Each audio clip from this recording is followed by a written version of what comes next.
Hello, crafty friends! I have another layout for day 10. Oh, excuse me, day 11 for 30 Days of Sketches, Christy's Beautiful Life. And there was a glimpse of today's sketch, and I think I followed it fairly closely, except the sketch calls for two photos, and I only have one.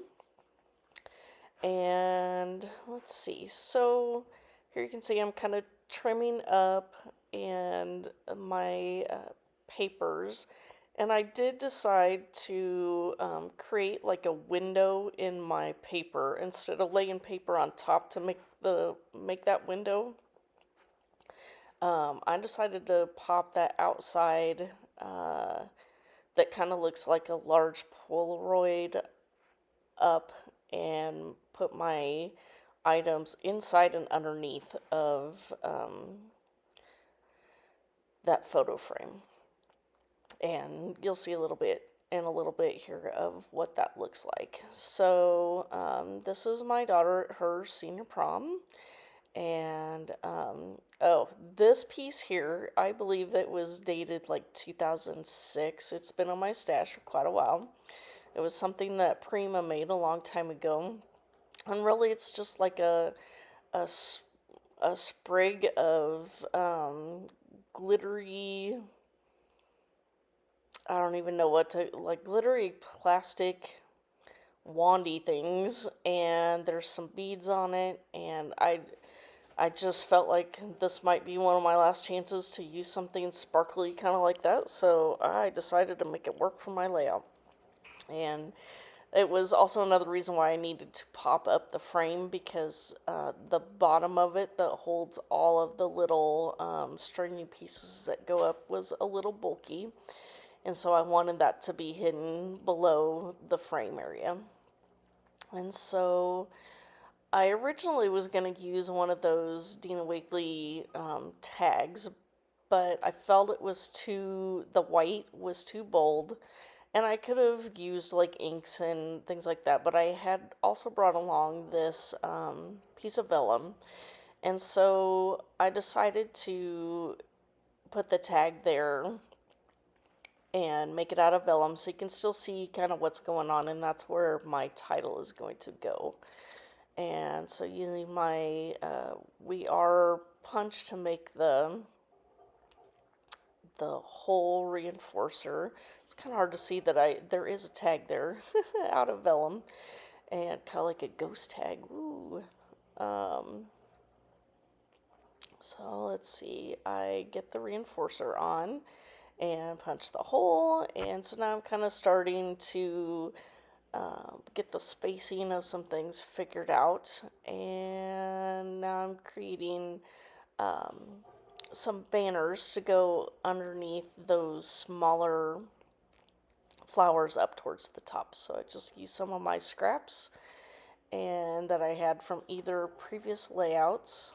And I think most of these papers are from Moonlit Garden.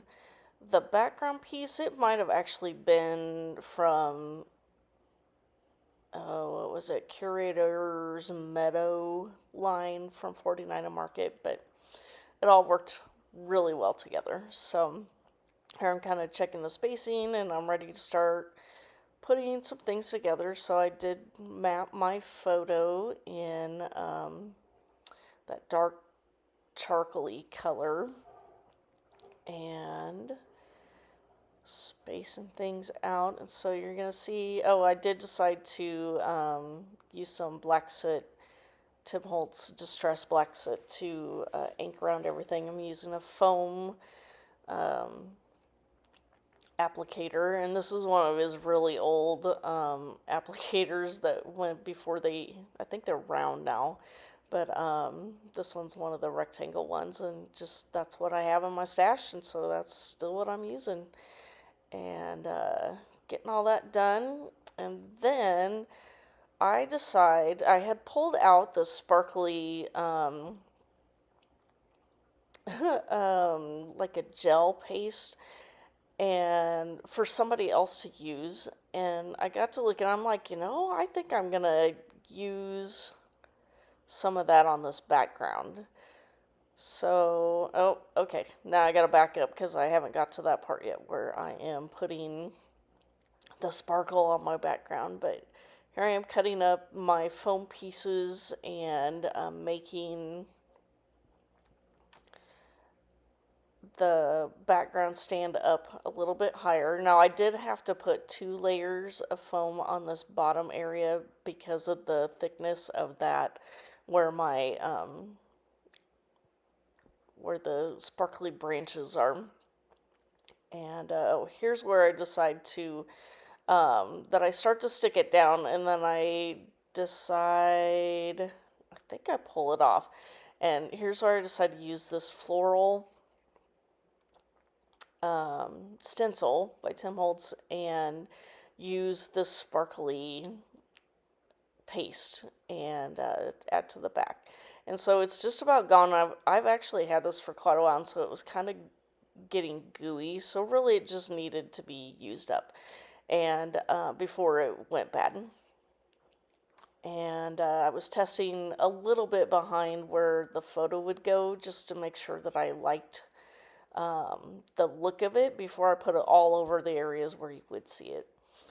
And, ooh, there we go. Can't really see it quite yet, but I think I do at the end either pull the layout close so you can see the sparkle, and then I do have some close-up photos that I will share as well that you can see.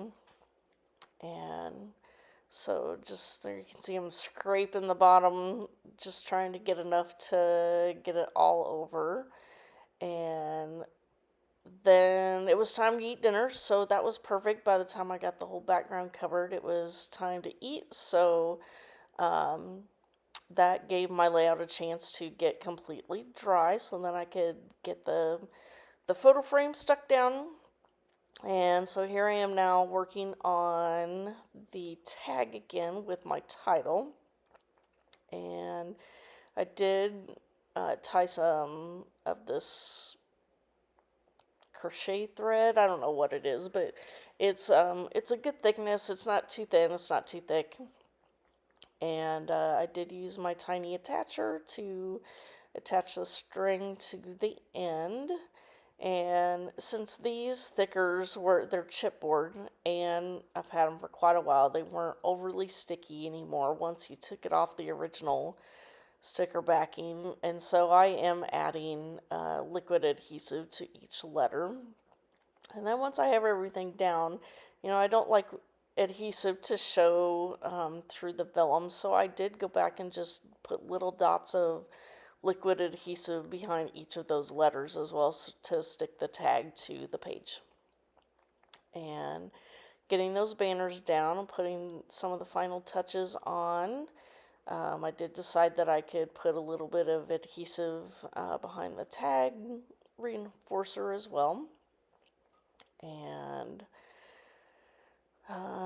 since I would, if I was at home, I probably would have put all these flowers on with my hot glue gun, but I did not take that with me to the crop, and so I did just put some tear tape on the back and a little liquid adhesive, and hopefully it'll stick good enough to stay on the layout here.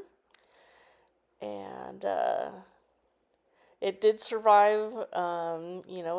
I put everything in a 12 by 12 box, and all my layouts anyway, that I finished over the weekend. And of course I kept picking it up and putting new layouts in, so those flowers are stuck pretty good. And getting all these on. And I'm glad to get some of these flowers used up. That black one right there, those two, those were from Maya Road, and they've been gone for a long time. So, yeah, and some of these Prima flowers, and some of those small ones might have even been from the ones that you could get at Michael's as well. And so then, let's see. Oh, I did find a rub-on to kind of add a little extra underneath my title. It kind of felt like it looked a little blank there. So I did put this last flower on there. Kind of gives me the visual triangle with the flowers. And then, oh, I know, I'm looking for just a small leaf that I can cut off to add to the flower to kind of finish things off. So I do cut off one tiny leaf from this rub-on, get that on, and that's pretty much going to wrap up this layout. So if you have any questions for me, let me know. Here's the close-ups.